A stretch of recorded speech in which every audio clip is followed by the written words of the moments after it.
De parte de la comunidad de aceleradores de partículas del TEC de Monterrey, CAPTEC, les damos la más cordial bienvenida y las gracias por estar aquí. Entonces, el día de hoy tendremos la presentación llamada Radiación de Cherenkov por Carla Rodríguez. Sí, muchas gracias. Pues como ya dijeron y como podrán ver, mi nombre es Carla Rodríguez y voy a estar presentando el tema de radiación de Cherenkov. Primero quiero empezar con algunos conocimientos previos que vale la pena recordar para que nos sea más fácil entender este tema. Primero, que no se puede tener una velocidad mayor que la velocidad de la luz en el vacío, la cual es representada por la letra C. Sin embargo, como podemos recordar, la velocidad de la luz es dependiente del medio en el que se propaga. Y esta relación la da el índice de refracción, el cual es n igual a c entre v siendo la velocidad fase de la luz en ese medio. Entonces, bueno, analizando primero un poco esta pequeña ecuación, sabemos que v es menor que c, y entonces podemos definir que el índice de refracción tiene que ser mayor que 1. En mi investigación encontré que hay algunos casos donde sí se utiliza una n menor a 1, pero en eso no nos vamos a meter, porque la verdad no entendí muy bien por qué es. Y el último conocimiento previo sería el principio de Huygens, el cual dice que cada punto en un frente de onda es una fuente de otras ondas que se propagan desde este punto. Este principio se utiliza para hacer demostraciones geométricas de algunos otros fenómenos de la luz.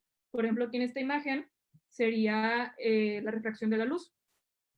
Aquí, en cada punto de estos frentes de onda que están marcados, sería, pues como dice la definición, una fuente de otras ondas. Y entonces en el nuevo medio se hace un nuevo frente de onda que pasa por estos círculos. Y entonces así podemos demostrar pues que se dobla la luz, ¿no?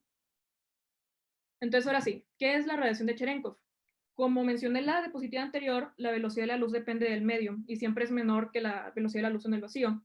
Entonces, cuando una partícula viaja más rápido que la velocidad fase de la luz, se libera radiación en forma de ondas electromagnéticas. Y la longitud de onda de estas ondas electromagnéticas abarca principalmente desde la luz azul hasta los rayos ultravioleta. También hay otras ondas, bueno, otras longitudes de onda presentes, por ejemplo, las microondas, pero son muy mínimas. Este fenómeno fue observado por muchos científicos a lo largo de la historia. En mi investigación encontré que al parecer la primera persona fue Marie Curie, pero la primera persona en estudiarlo fue Pavel Cherenkov en los años aproximadamente 1934, fue a lo largo de varios años, pero más o menos por ahí. Y unos cuantos años más tarde fue explicado ya ahora sí pues con física por Ilya Frank y Igor Tamm. Y bueno, estos tres científicos ganaron el Premio Nobel de la Física en 1958 por su trabajo.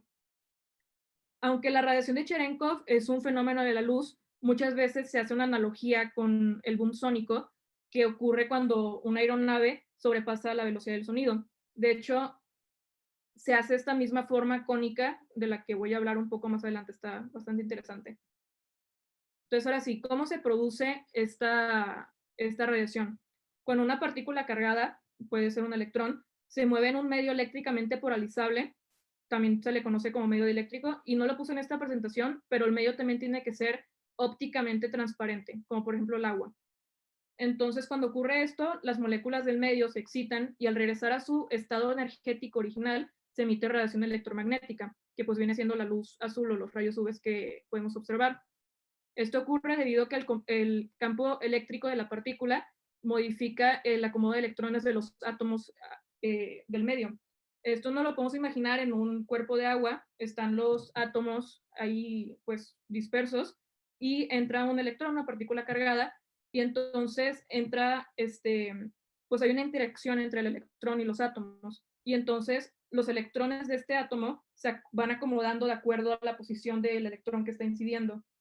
Y entonces esta variación en el campo eléctrico de los átomos del agua ocasionan una onda electromagnética, como habíamos visto en otras presentaciones, al tener un campo eléctrico variante se hace una onda electromagnética. Entonces aquí incluí un video que les quiero compartir, que es de un reactor nuclear, porque los reactores nucleares emiten partículas beta, que son electrones de muy alta energía, y normalmente están rodeados de agua. Entonces, cuando los electrones que vienen a muy altas velocidades entran a este medio, tienen una velocidad mayor a la luz, entonces pues se provoca la radiación de Cherenkov. Aquí les voy a compartir el video. A ver, no sé si no compartí el sonido. Déjenme compartir el sonido. Ahí está.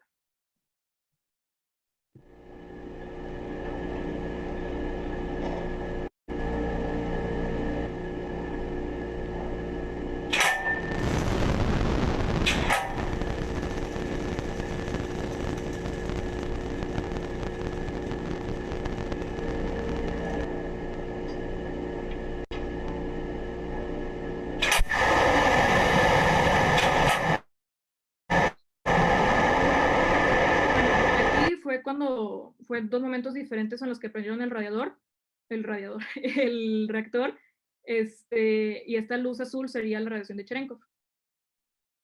Entonces, regresando a la presentación. De hecho, aquí la imagen también es un reactor.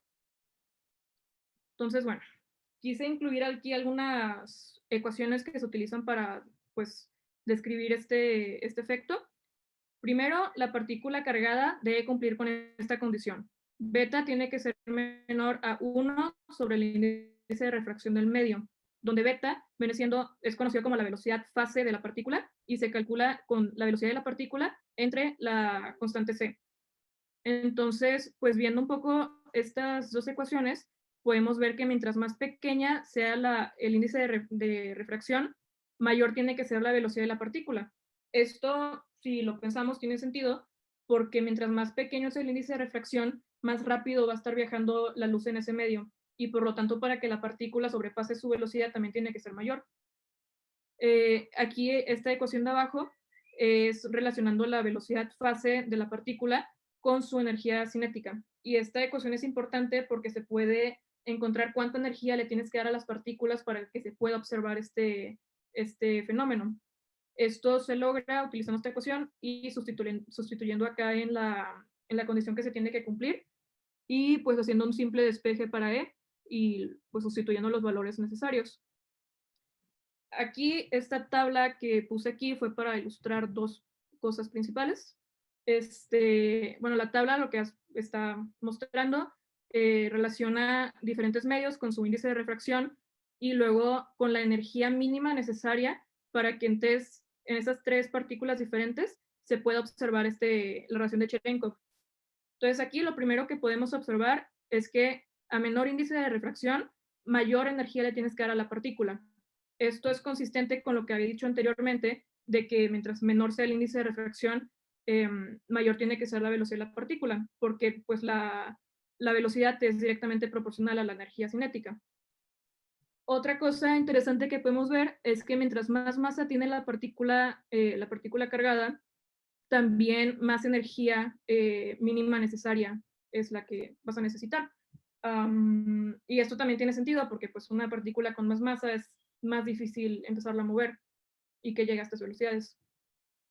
Entonces, ahora sí, ¿cómo es su propagación? Este es el famoso cono de la radiación de Cherenkov.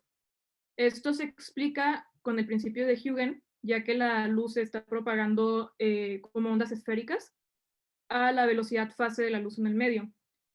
Entonces, aquí en esta primera imagen es con la explicación con el principio de Huygens. La partícula se estaría moviendo hacia la derecha y entonces este círculo más grande pues es el que se empezó a formar primero y se van formando los otros mientras va avanzando la partícula, ¿no?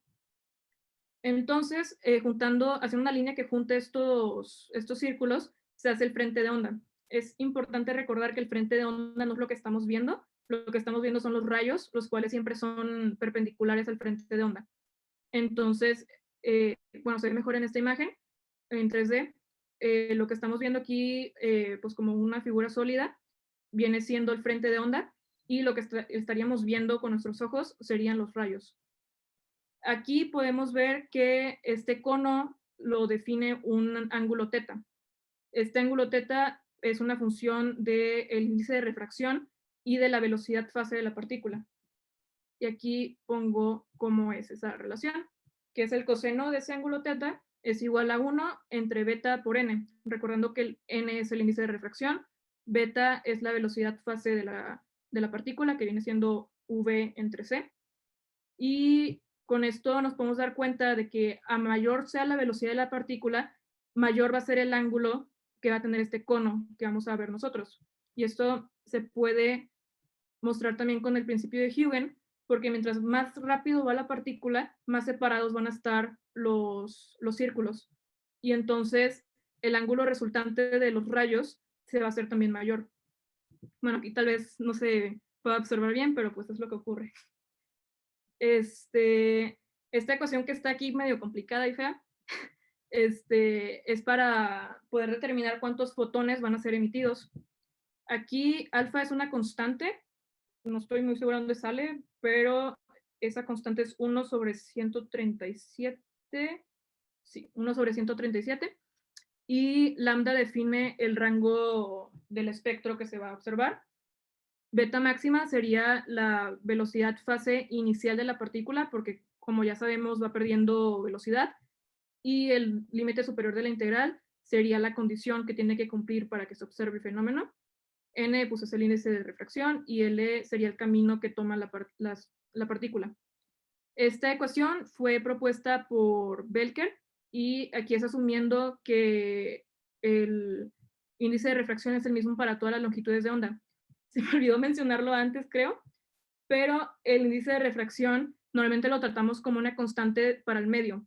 Esto no es así, en realidad depende de la temperatura y de la longitud de onda. Esto es importante que lo recuerden.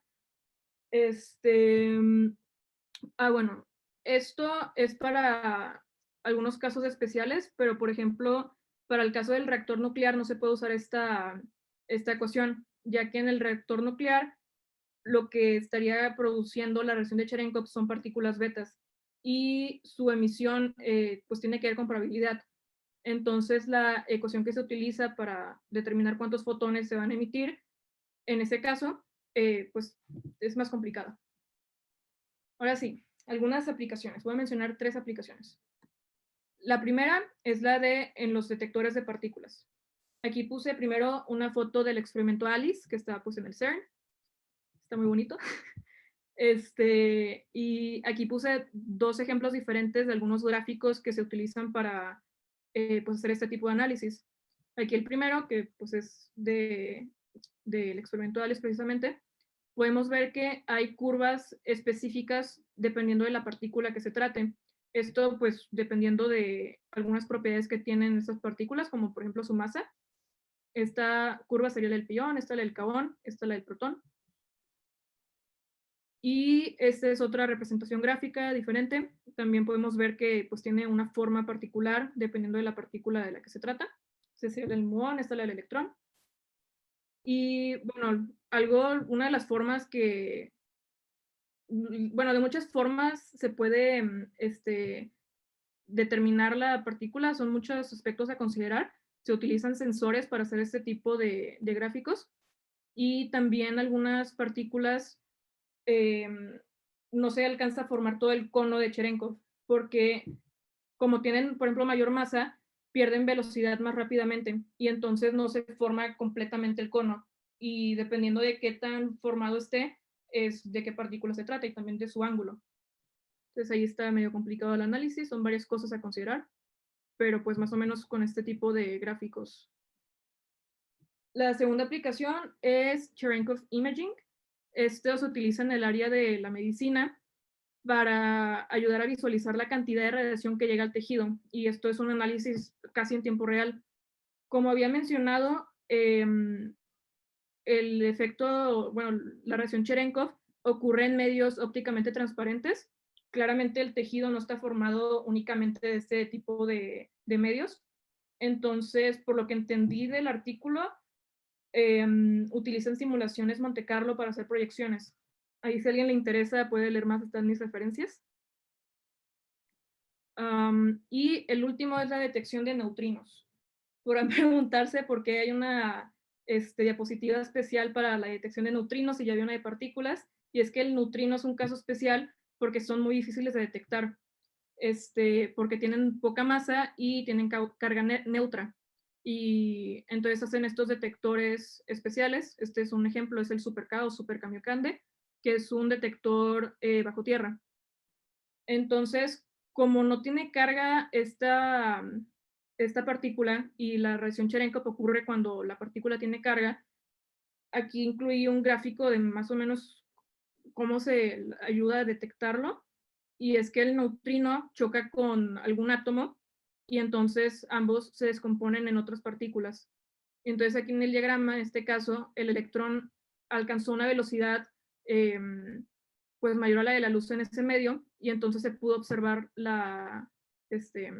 pues los fotones de la radiación Cherenkov.